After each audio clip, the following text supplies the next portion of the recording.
Welcome back to my channel and हम आज की वीडियो में क्लास 7th की साइंस का chapter number 2 nutrition in animals continue करेंगे। इस चैप्टर की मैंने एक और वीडियो बनाई थी न्यूट्रिशन इन एनिमल्स के इंट्रोडक्शन पार्ट, तो पहले आप जाकर उस वीडियो को जरूर देख लीजिए। उसमें मैंने बेसिक इंट्रोडक्शन दिया था कि क्या न्यूट्रिशन होता है एनिमल्स की बॉडी में। सबसे पहले तो आपको ये पता होना चाहिए कि न्यूट्रिशन का प्रोसेस क्या होता है। तो न्यूट्रिशन का बेसिकली मीनिंग ये होता है the process of intaking food and utilising it to get energy. जो भी आप फूड खाते हैं वो फूड हमारी बॉडी में जाकर फर्दर ब्रेक डाउन होता है और उस फूड से एनर्जी रिलीज होती है और वो एनर्जी हमें चाहिए होती है to do various life activities. तो ये तो थी न्यूट्रिशन की डेफिनेशन। तो इस चैप्टर में मैंने आपको पिछली वीडियो में बताया था न्यूट्रिशन इन एनिमल्स। जो एनिमल्स होते हैं वो हेटेरोट्रोपिक मोड ऑफ न्यूट्रिशन शो करते हैं। हेटेरोट्रोपिक मोड ऑफ न्यूट्रिशन क्या होता है ये भी मैंने उस वीडियो में बताया था, आप जाकर उसको चेक कर लीजिए। तो आज की इस वीडियो में हम आगे कंटिन्यू करेंगे चैप्टर को और जानेंगे कि जब कोई भी एनिमल फूड को अपने माउथ में रखता है तो उसके बाद क्या क्या प्रोसेस होता है और कैसे फूड पूरा ब्रेक डाउन होकर उसमें से एनर्जी रिलीज होती है। एनर्जी रिलीज होने के बाद कुछ फूड अनडाइजेस्टेड रह जाते हैं या उसको हम वेस्ट फूड भी बोल सकते हैं। तो वो डाइजेस्टेड फूड एनिमल की बॉडी से रिलीज आउट हो जाता है और ये प्रोसेस एडिशन था। So in the last video I have told you that when the food taken by the animal is it undergoes 5 steps. तो 5 स्टेप्स होते हैं जिनसे वो फूड पूरा होता है और इन 5 स्टेप्स में हम जानेंगे कि क्या क्या प्रोसेस होते हैं, क्या क्या बॉडी पार्ट्स इंक्लूड होते हैं, उनके कौन कौन से फंक्शंस होते हैं। तो वो स्टेप्स एक बार मैं रिपीट कर देती हूँ। Number 1 ingestion, number 2 digestion, number 3 absorption, number 4 assimilation and the last one is egestion. Egestion में क्या होगा, पूरा फूड ब्रेक डाउन हो गया, उससे आपको एनर्जी भी मिल गई। अब जो अनडाइजेस्टेड फूड है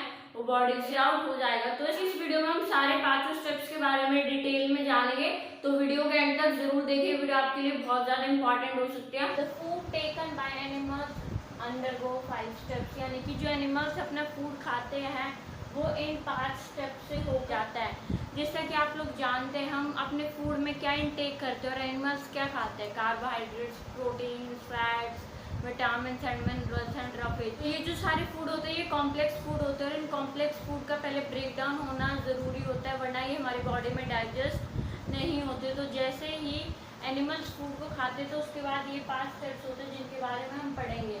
नंबर 1 इज इंजेशन।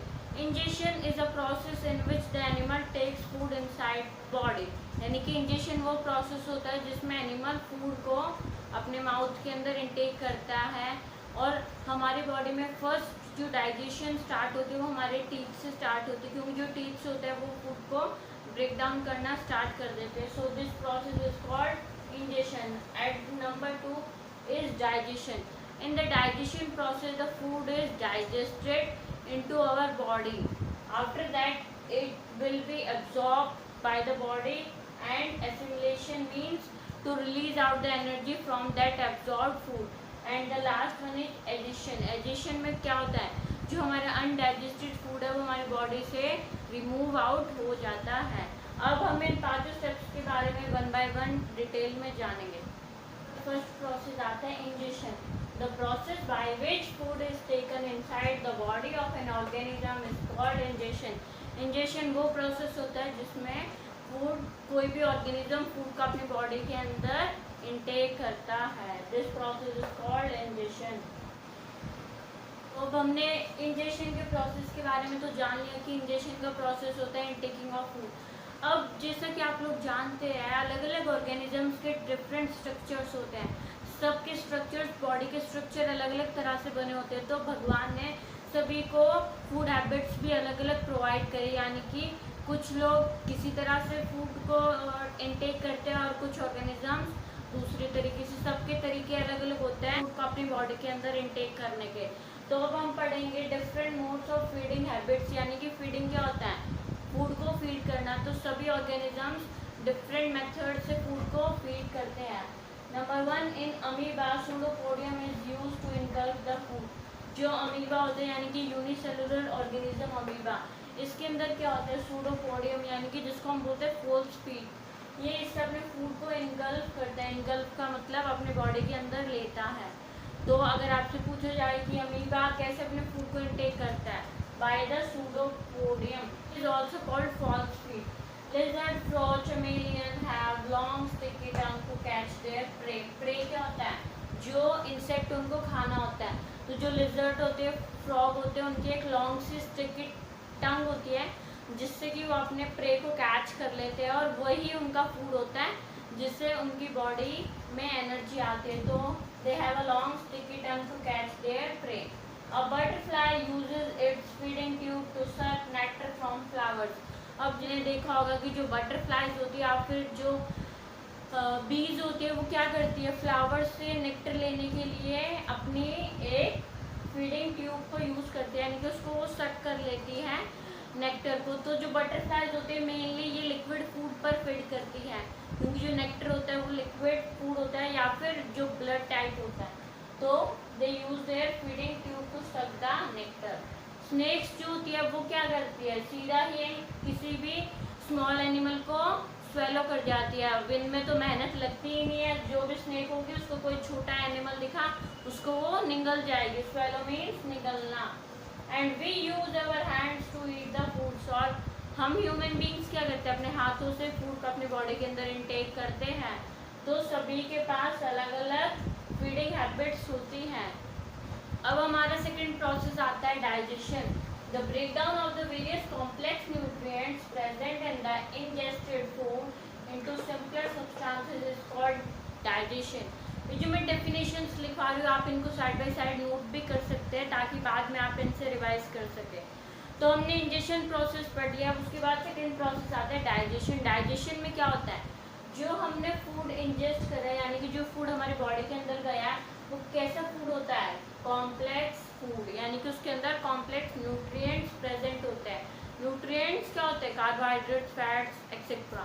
तो वो जो कॉम्प्लेक्स न्यूट्रिएंट्स होते हैं उनको पहले ब्रेक डाउन करा जाता है इनटू सिंपलर सब्सटेंसेस, यानी कि उनको छोटे छोटे पीसेस में ब्रेक डाउन करा जाता है तभी वो फूड हमारी बॉडी में आगे जाके डाइजेस्ट हो पाता है. तो इस प्रोसेस को बोलते हैं डाइजेशन.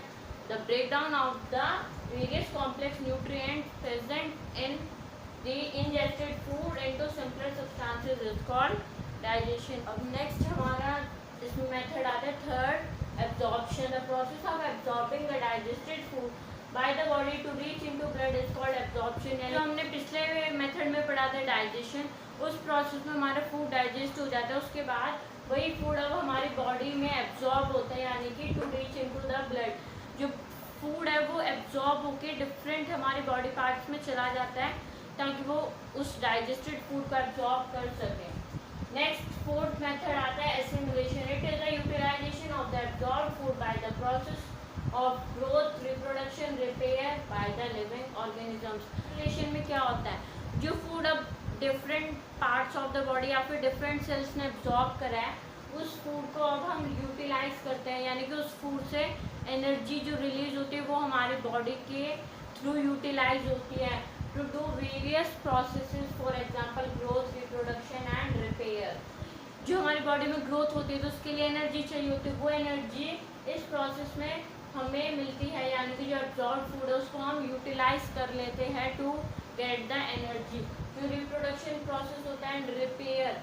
रिपेयर मीन्स जो हमें कोई चोट या फिर घाव आ जाते हैं उनको भरने के लिए, उनको ठीक करने के लिए भी तो हमें एनर्जी ही चाहिए होती है to repair the worn out cells. जो हमारे सेल डेड हो गए उनको दोबारा बनने के लिए एनर्जी चाहिए होती है. तो वो सब एनर्जी इसी प्रोसेस से हमें मिलती है एसिमिलेशन से.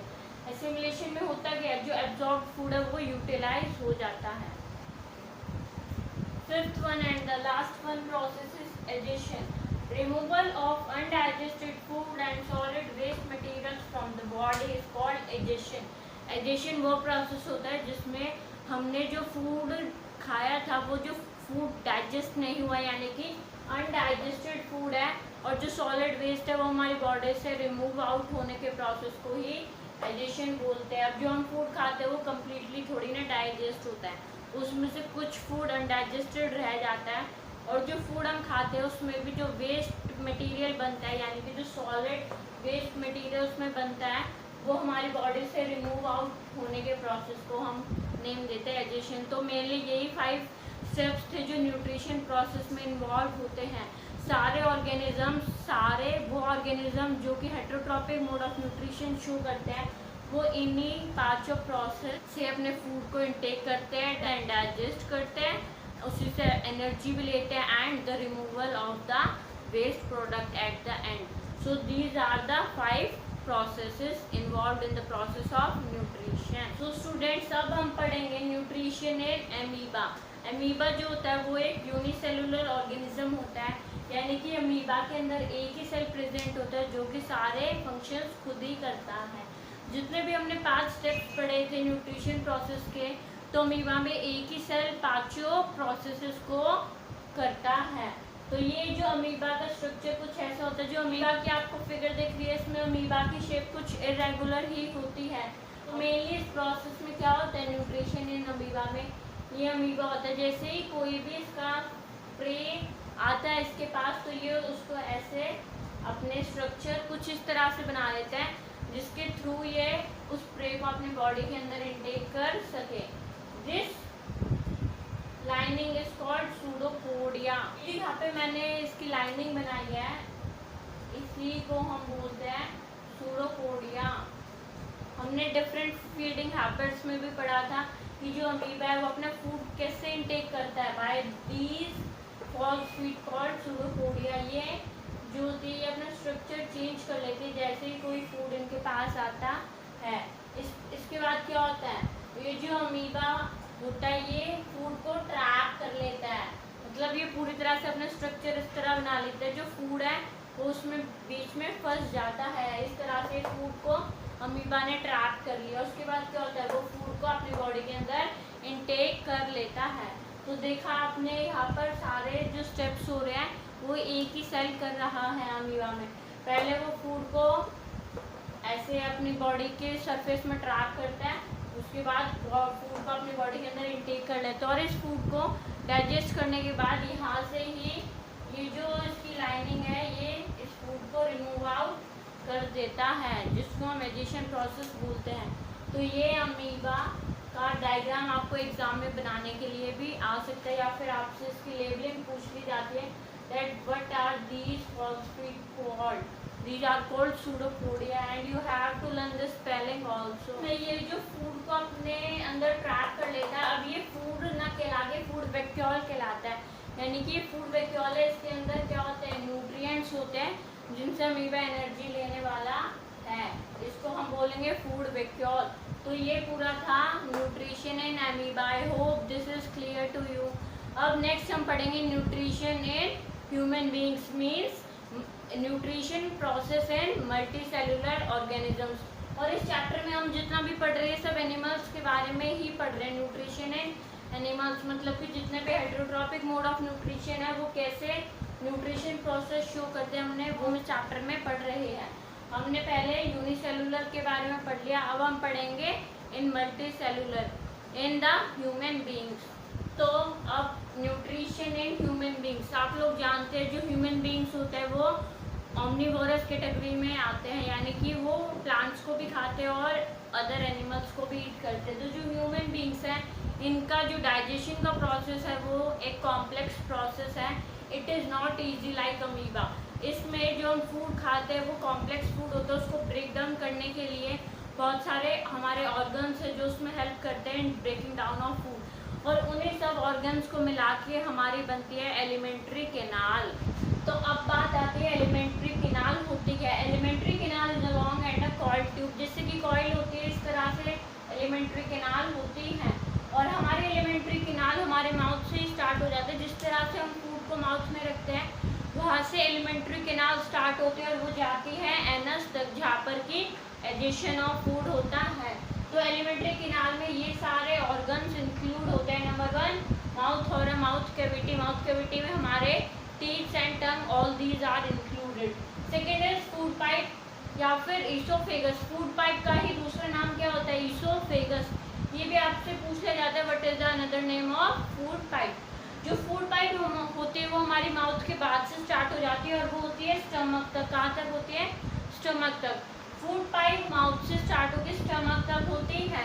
फूड पाइप के बाद हमारा नेक्स्ट ऑर्गन आता है stomach, then small intestine, large intestine and anus. तो ये सभी ऑर्गन्स है जो कि क्या फॉर्म करते हैं, एलिमेंट्री कैनाल। और एलिमेंट्री कैनाल को हम फूड कैनाल या फिर डाइजेस्टिव ट्रैक्ट भी बोल सकते हैं। तो आपको पता होना चाहिए कि उसके अंदर कौन कौन से ऑर्गन्स होते हैं। हम इन्हीं सब ऑर्गन्स के बारे में डिटेल में पढ़ेंगे कि इनके फंक्शंस क्या होते हैं न्यूट्रिशन प्रोसेस में। हम सबसे पहले स्टार्टिंग करेंगे माउथ से। आपको बताया न्यूट्रिशन में मेनली 5 स्टेप्स होते हैं, ingestion, digestion, absorption, assimilation and egestion. तो नंबर 1 इंजेशन कैसे होता है ये भी मैंने आपको बता दिया। हम हैंड्स की हेल्प से अपने फूड को अपने माउथ तक लेकर जाते हैं। तो उसके बाद नेक्स्ट स्टेप क्या आता है, डाइजेशन। तो हमारा जो डाइजेशन का प्रोसेस है ये स्टार्ट हो जाता है। अब माउथ के अंदर सबसे पहले होते हैं टीथ प्रेजेंट। फर्स्ट ऑर्गन क्या आता है, माउथ। माउथ के अंदर टीथ एंड सिलेवरी ग्लैंड, यानी कि जो हम फूड को सबसे पहले माउथ में डालते हैं तो सबसे पहले किसका रोल होता है, टीथ का।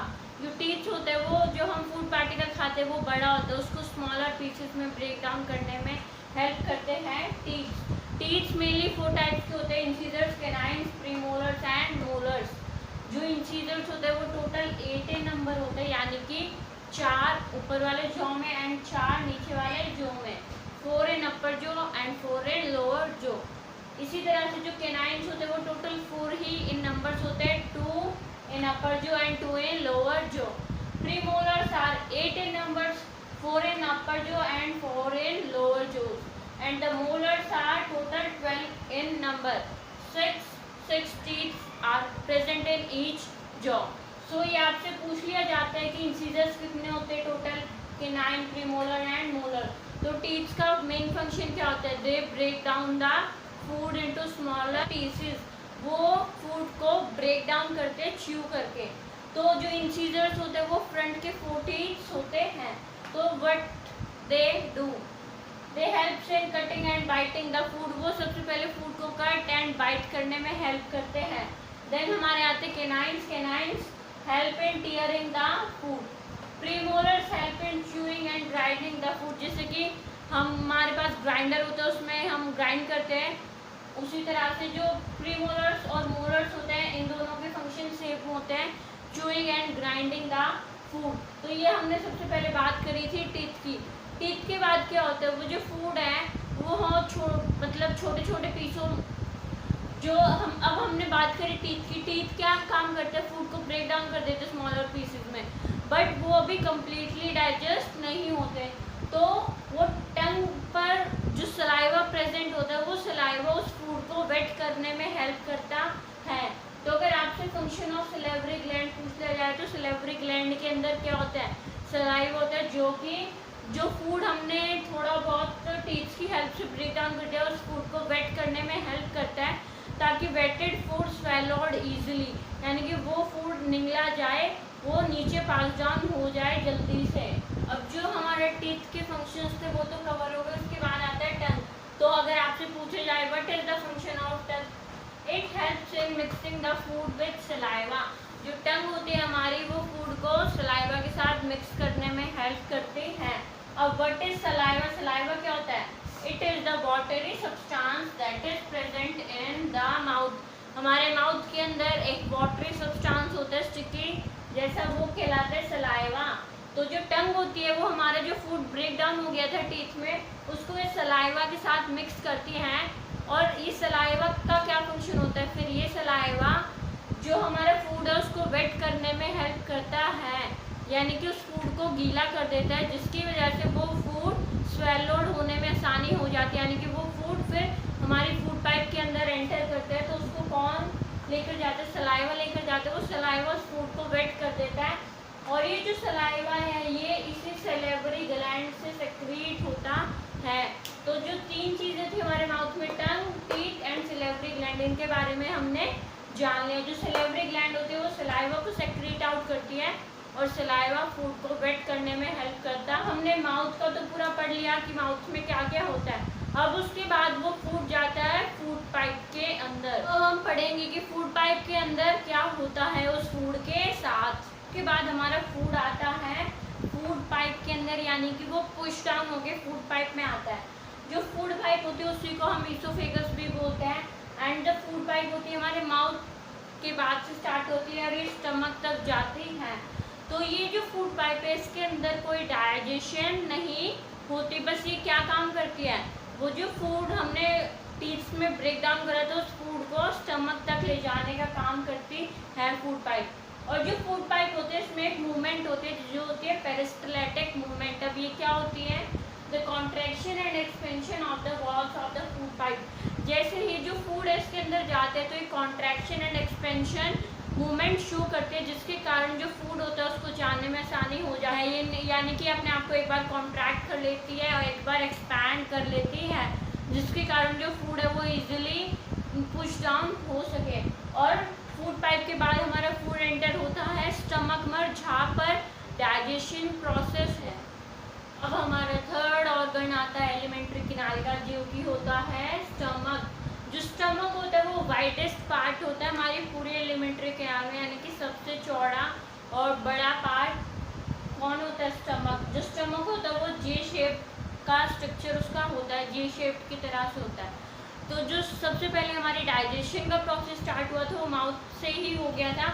उसके बाद सेकेंड आई फूड पाइप, जो कि फूड पाइप के अंदर कोई भी डाइजेशन नहीं होती। थर्ड फिर जो डाइजेशन होती है वो होती है स्टमक के अंदर। स्टमक के अंदर गैस्ट्रिक ग्लैंड्स प्रेजेंट होते हैं। Inner lining of the stomach जो हमारी होती है वहाँ पर गैस्ट्रिक ग्लैंड्स प्रेजेंट होते हैं और ये ग्लैंड्स गैस्ट्रिक जूस सेक्रीट करते हैं, यानी कि ये ग्लैंड्स गैस्ट्रिक जूस सेक्रीट करते हैं और वो जूस फिर हेल्प करता है डाइजेशन ऑफ फूड। यानी कि जो हमने फूड खाया था वो एक कॉम्प्लेक्स फूड था, यानी कि उसमें carbohydrates, fats and proteins present थे। तो उस फूड को ब्रेक डाउन करना है सिंपल फूड में, तो वो ये जो जूसेस है ये करते, इनका क्या फंक्शन है, डाइजेशन ऑफ फूड यानी कि ब्रेक डाउन ऑफ प्रोटीन। जो कॉम्प्लेक्स फूड है उसको सिंपल फूड में कन्वर्ट करना। उसके बाद जो हमारी इनर लाइनिंग होती है स्टमक की, उसमें म्यूकस और हाइड्रोक्लोरिक एसिड भी सिक्रीट होते हैं। अब जो हाइड्रोक्लोरिक एसिड होता है ये क्या फंक्शन है इसका, जिससे कि हम जो फूड खाते हैं उसमें कई बार बैक्टीरिया फूड के साथ हमारी बॉडी के अंदर एंटर हो जाता है, तो उसको किल करने में हेल्प करता है हाइड्रोक्लोरिक एसिड, यानी कि it kills bacteria which enter along with the food. हमारे फूड के साथ जो बैक्टीरिया आ गया उसको मारने का काम करता है।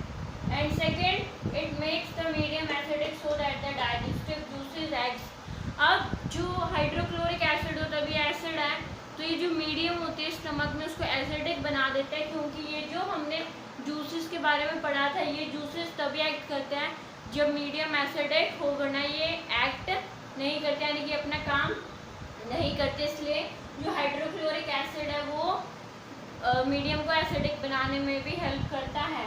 अब जो हाइड्रोक्लोरिक एसिड है, अगर आपने पढ़ा है hydrochloric acid is strong acid, अगर ये हमारी बॉडी में भी कहीं पर गिर जाए तो ये हमारे उस पार्ट को बंद कर सकता है। तो अब ये एसिड अगर हमारे स्टमक में सिक्रीट आउट होते हैं तो हमारे स्टमक में कोई प्रॉब्लम क्यों नहीं आती, बिकॉज इसको बचाता है म्यूकस। जो ये म्यूकस होता है it protects the inner lining of the stomach, यानी कि म्यूकस का क्या काम होता है, ये हमारी इनर लाइनिंग को प्रोटेक्ट करता है from the hydrochloric acid. So I hope the stomach is clear to you. इसमें क्या क्या सेक्रीशंस होती हैं, हाइड्रोक्लोरिक एसिड एंड म्यूकस। तो स्टमक के बारे में इतना ही था। अब जो स्टमक में फर्दर फूड डाइजेस्ट हो गया है तो फूड अब कहाँ जाएगा, स्मॉल इंटेस्टाइन में।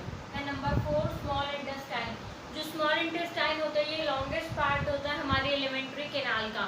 अगर आपसे वन वर्ड में पूछ लिया जाए, वाइडेस्ट पार्ट था stomach and the longest part है स्मॉल इंटेस्टाइन। इसकी जो लेंथ होती है वो अबाउट 7.5 मीटर होती है। ये भी आपको याद रखना है कि लेंथ कितनी होती है स्मॉल इंटेस्टाइन की, 7.5 मीटर। और it is the site of complete digestion, यानी कि जो हमारा डाइजेशन का प्रोसेस है वो स्मॉल इंटेस्टाइन में कंप्लीट हो जाता है। जो कार्बोहाइड्रेट्स होते हैं वो ग्लूकोज में ब्रेक डाउन हो जाते हैं, जो फैट्स होते हैं वो fatty acid and cholesterol, and जो प्रोटीन्स होते हैं वो अमीनो एसिड। यानी कि यहाँ पर हर तरह का फूड कम्प्लीटली ब्रेक डाउन और डाइजेस्ट हो जाता है स्मॉल इंटेस्टाइन के अंदर। तो नाउ अब हमारी जो स्मॉल इंटेस्टाइन होती है उसके अंदर 2 ग्लैंड्स प्रेजेंट होते हैं। वो ग्लैंड्स अपने सेक्रीशंस करते हैं जिसकी वजह से जो फूड है वो कम्प्लीटली डाइजेस्ट हो जाता है स्मॉल इंटेस्टाइन के अंदर। तो 2 ग्लैंड्स के नेम क्या है, लिवर एंड पेनक्रियास। जो लिवर होता है वो बाइल सेक्रीट करता है और जो पेनक्रियाज होता है वो पेनक्रियाटिक जूस सेक्रीट करते हैं। अब हम इन दोनों ऑर्गन्स के बारे में जानेंगे कि किस तरह से लिवर बाइल को सेक्रीट करता है और किस तरह से फिर बाइल फूड को डाइजेस्ट करने में हेल्प करता है। अब दोनों ग्लैंड्स में सबसे पहले बात आती है लिवर की। जो लिवर होता है ये लार्जेस्ट ग्लैंड होता है हमारी बॉडी में। हमारी पूरी बॉडी में सबसे बड़ा ग्लैंड लिवर ही होता है। अब बात है इसकी लोकेशन की, तो ये जो हमारी एब्डोमेन होती है राइट साइड की, उसके जस्ट ऊपर प्रेजेंट होता है लिवर। आपने डाइजेस्टिव सिस्टम का जो डायग्राम है उसमें देखा ही होगा कि जो हमारा लिवर होता है वो एब्डोमेन राइट साइड में उसके ऊपर प्रेजेंट होता है। इट सेक्रेट्स बाइल जूस, तो ये मैंने अभी आपको बताया ही था कि जो लिवर होता है वो बाइल सेक्रेट करता है और जो बाइल होता है वो डाइजेशन ऑफ फैट्स में हेल्प करता है। यानी कि जो फैट्स होते हैं, हम जो फैट्स खाते हैं उनका डाइजेशन बाइल जूस के द्वारा ही होता है। तो ये जो बाइल जूस है ये लिवर कंटिन्यूसली सेक्रेट करता रहता है। तो ये बाइल जूस स्टोर होता है एक सैक लाइक स्ट्रक्चर में जिसको हम बोलते हैं गॉल ब्लैडर। तो अगर आपसे गॉल ब्लैडर का फंक्शन पूछा जाए तो आप क्या बोलोगे? It store bile juice. तो ये था पूरे लिवर के बारे में। बाइल होता है वो डाइजेशन ऑफ फैट्स में हेल्प करता है। अब हमारा आता है नेक्स्ट पेनक्रियाज। जो पेनक्रियाज होते हैं ये स्टमक के जस्ट बिलो लोकेटेड होते हैं। अगर लोकेशन पूछी जाए तो आप क्या बोलोगे? Just below the stomach. जैसे कि आप डायग्राम में देख पा रहे होगे, ये है हमारा स्टमक, इसके नीचे ये है पेनक्रियाज। स्टमक मैंने आपको बताया था जे शेप्ड का ऑर्गन होता है, देखो ये कुछ इस तरह से होता है। एंड इधर हमारा लिवर प्रेजेंट होता है जो कि लार्जेस्ट ग्लैंड होता है। और लिवर जो सेक्रेट करता है बाइल वो इस गॉल ब्लैडर के अंदर स्टोर होता है। तो इस डायग्राम से आपको और ज्यादा क्लियर हो गया होगा।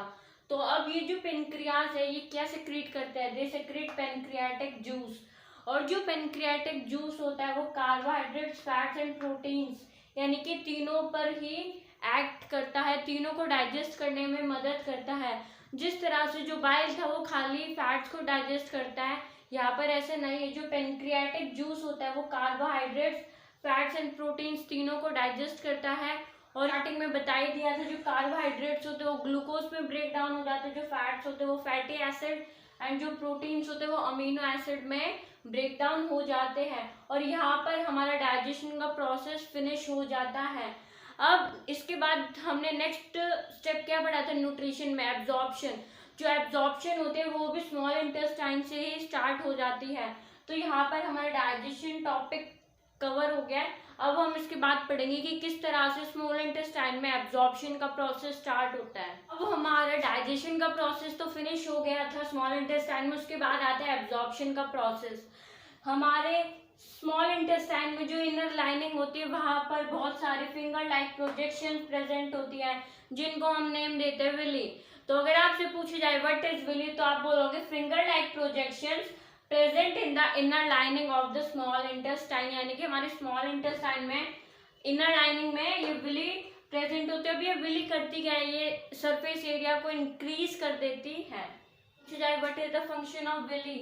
They increase the surface area for absorption of the digested food। यानी कि जो फूड डाइजेस्ट हो चुका है अब उस फूड को एब्जॉर्ब होना है और उस एब्जॉर्प्शन में ये जो विली है ये हेल्प करती है, ये सरफेस एरिया को बढ़ा देती है जिससे कि जो एब्जॉर्प्शन प्रोसेस है वो और भी ज़्यादा जल्दी से होता है। एंड ये जो विली है इनके अंदर एक फाइन ब्लड वेसल्स का नेटवर्क होता है, यानी कि ब्लड कैपिलरीज इनके अंदर होती है।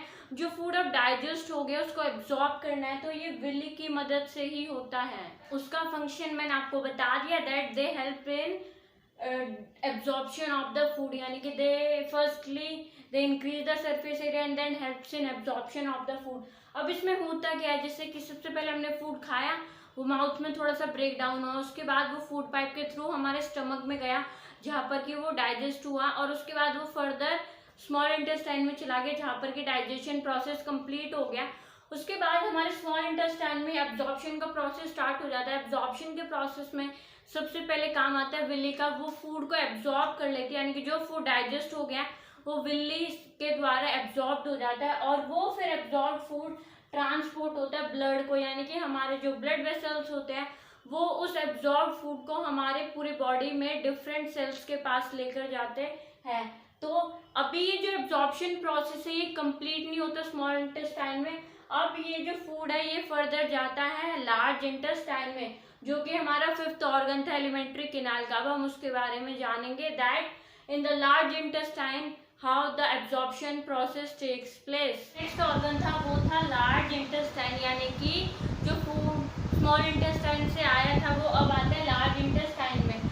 तो मैंने आपको बताया था जैसे कि स्मॉल इंटेस्टाइन में कंप्लीट डाइजेशन टेक्स प्लेस होता है, बट फिर भी जो हमारा थोड़ा सा फूड बचता है वो अनडाइजेस्टेड रह जाता है, यानी कि को मतलब जो हमने फूड खाया है उसमें से कुछ पार्ट अनडाइजेस्टेड बच जाते हैं। तो उस अनडाइजेस्टेड फूड में से जो वाटर एब्जॉर्ब करने का काम है वो है लार्ज इंटेस्टाइन का। तो जो फूड स्मॉल इंटेस्टाइन में एब्जॉर्ब हुआ था और डाइजेस्ट हुआ था, तो some part of that food remains undigested and unabsorbed. उस फूड में से वाटर को एब्जॉर्ब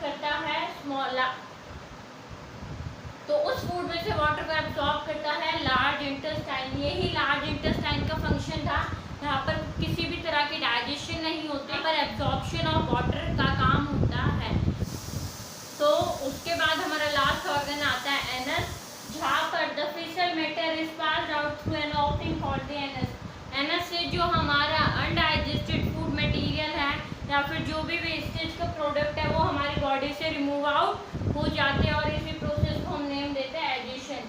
तो अब हमने सारे न्यूट्रिशन के प्रोसेसेस को कवर कर लिया हमारे 6 ऑर्गन से, यानी कि सबसे पहले हमने बात करी थी माउथ, फिर food pipe, then stomach, then small intestine, then large intestine and the last one is anus. यहाँ से जितना भी removal of wastage takes place through the anus, जो भी हमारी बॉडी में रिमूवल है वेस्ट का, यानी कि जो अनडाइजेस्टेड फूड है जिसमें से वाटर भी एब्जॉर्ब हो गया, तो वो अनडाइजेस्टेड फूड का कोई काम नहीं है, तो हमारी बॉडी से रिमूव आउट हो जाता है, और इस प्रोसेस को ही हम क्या नेम देते थे, एडिशन। और जो एडिशन है ये न्यूट्रिशन का भी लास्ट स्टेप होता था।